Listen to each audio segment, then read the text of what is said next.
So we've talked a lot about change in others and in ourselves. And Ursula, I'd just like to start off with you and then perhaps open it up to the others about what this means for organizations if they want to transform. What do they have to start doing? And perhaps more importantly, what do they have to stop doing as part of that transformation? I think that both of the guests actually hit on some just amazing points.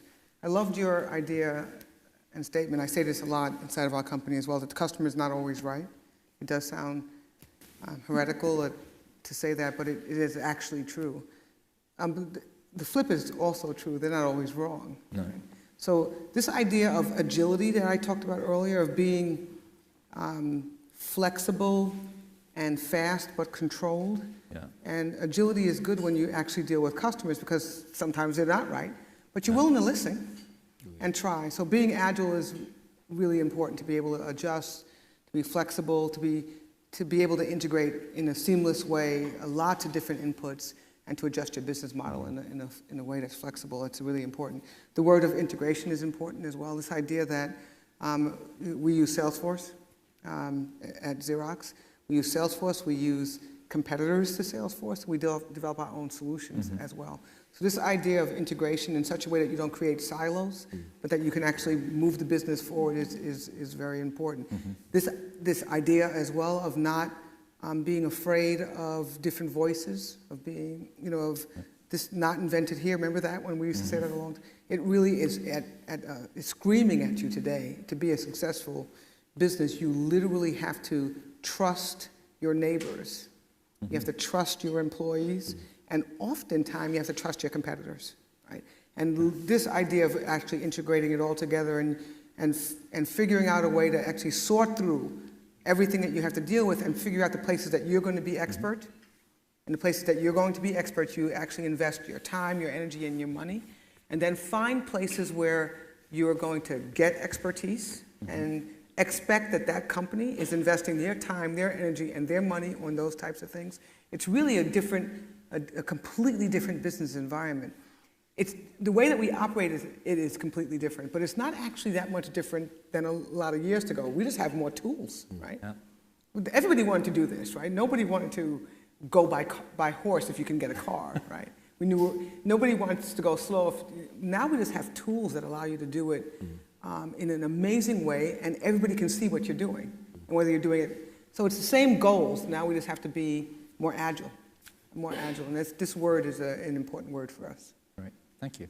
So Baroness, stop doing, start doing for organizations? Well, we're talking about the word agile and how important it is, and where does the next big idea come from? Sometimes it's from customers.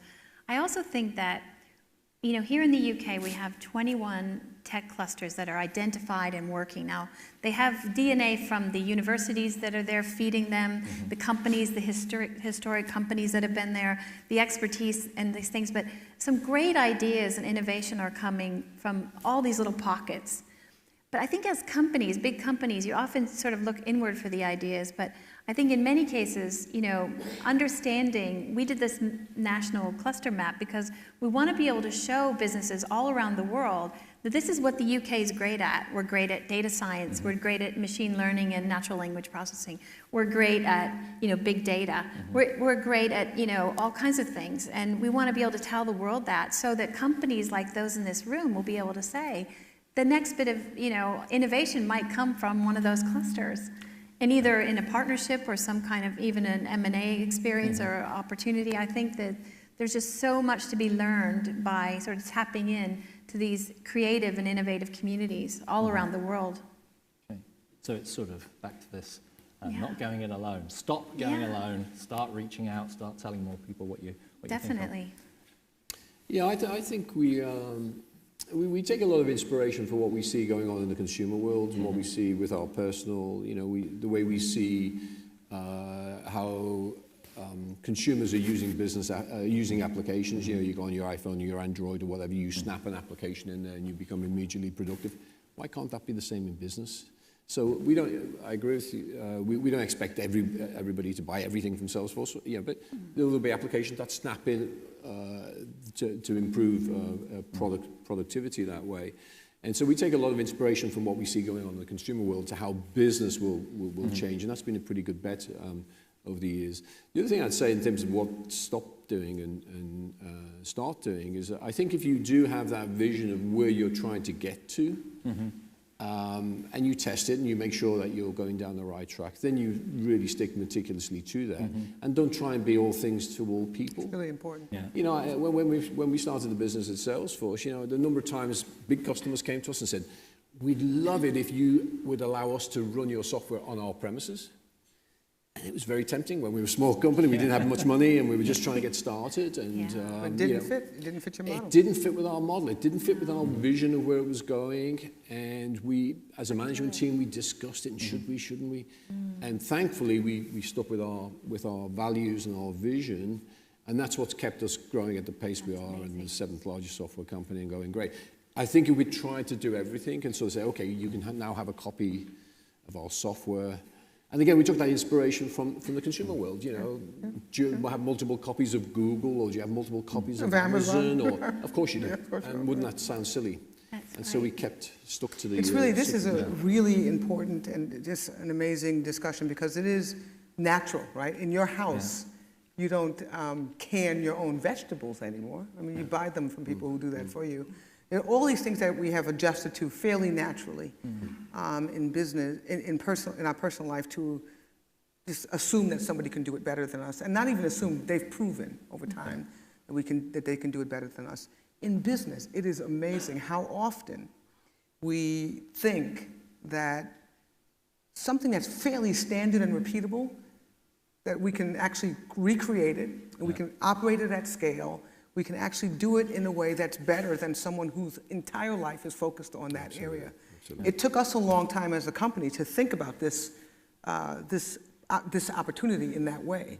Right? We did it in the beginning with copying. We said, okay, maybe we'll figure this technology out, and everybody said, okay, yeah, that's a good technology, and companies even started to copy it. And then we stopped there. We stopped and said that's the only business process that's scalable and that you can actually standardize around. And other people started to pick up business processes that you could, customer care is one, food service, security. These are all business processes that people need. Very few people hire their own security force. They hire, you know, whoever the security company is to do it for them. And we had to open up a little bit and actually start to speak to our clients about not what we could do for them, it's what they didn't have to do for themselves. Right? It's an interest, it's like, I understand, by the way, you have to do all of this stuff, and why are you, it all has to get done, why are you doing it all yourselves? And once we can get over that conversation of, there's a whole bunch of stuff that I shouldn't be doing myself, because I want to be an expert provider of government services, or excellent provider of sales management solution. Why in the world am I doing customer care and running an infrastructure? Why am I doing that? You're a pharmaceutical company, you're a retailer, so why are you now also becoming a computer expert? A computer expert, why are you doing that? We can do load database balances and load servers and firewalls and cloud computing.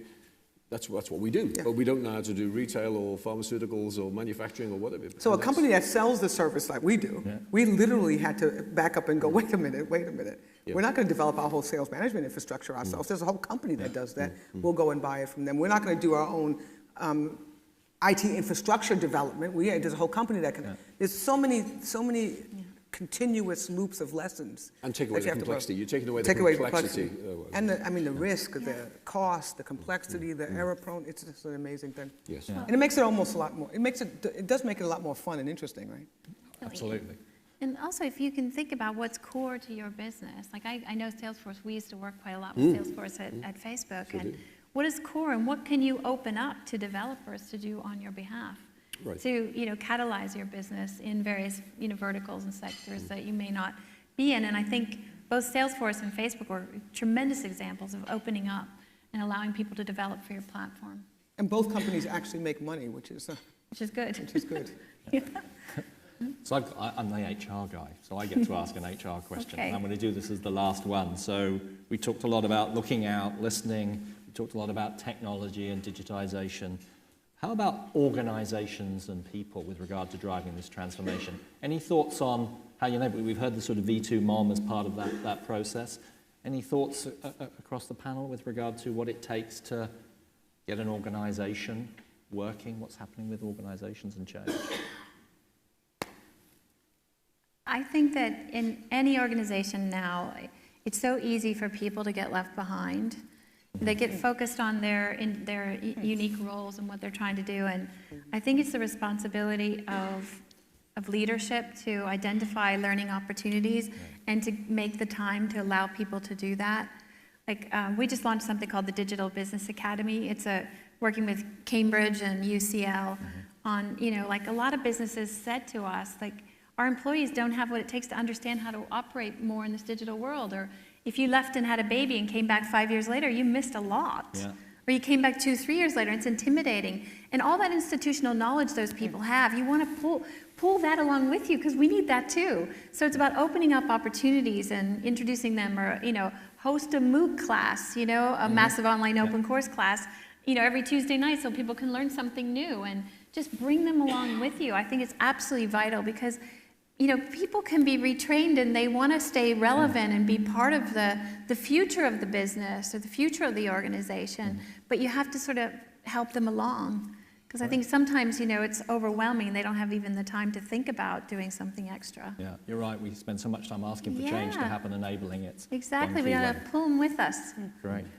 Yeah, I couldn't agree more. I think bringing your people with you. And how do you do that? Well, I think you have great leadership, and then, employees want to solve the customer's problems today. They want to do the right thing, but they also want to see the vision. Where's this business going, and what does that mean for them as an individual? And we've found, certainly in our organization, a couple of things have helped in terms of specifics. We have something called a mountain climber. So if you want to get to the CEO position, we will work with you to see how you work it. Some people don't want to do that. They want to be what we call deep divers. They would be real big technical specialists. So you sign up for the deep diving course. Other people want to be explorers. So they want to go and work in different parts in marketing and sales and customer service.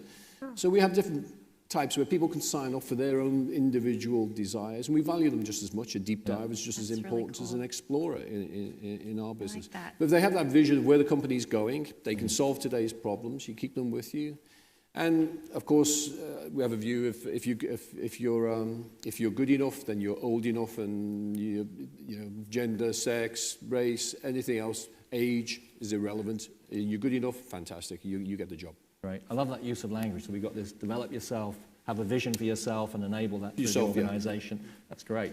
Ursula, last thoughts? But I love both comments. I agree. Just bringing along, enabling them to feel a little bit uncomfortable and a little bit behind, but giving them enabling them to feel that with comfort, because they have a path forward and they can actually close the gaps, and actually organizing around desires of people. So giving people clear paths to success, and not only one. You don't always have to be a mountain climber. Not everybody has to be a mountain climber. I say this all the time in our company.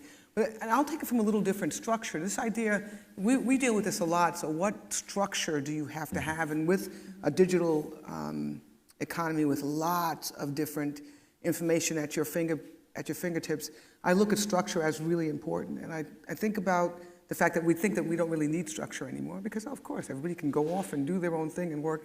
I think more than ever we need structure, but we need structure that actually is fairly agile, this word again, that's able to change relatively quickly, that can actually adjust, and that actually can put rules and permissions around what box you can play in. Because particularly in this environment where we want everything, but we want nothing bad to happen. So we want access to every piece of information, but we don't want anybody to see ours. Yeah. We want to be able to move, whatever the heck it is. We have to actually figure out a way to kind of have this duality where it appears like we have little structure, but we have enough structure to control our business and give people assurances that are reasonable. And this agility in business to be able to have, to adjust quickly is how it's what I think people need, what businesses need. Great. Successful. Thank you, Ursula. Thanks very much. And I'm sorry, I'm being given the hook for time. I'd love to stay here and spend a bit more time in this conversation. I just take the opportunity to thank you very much for your input today. It's great.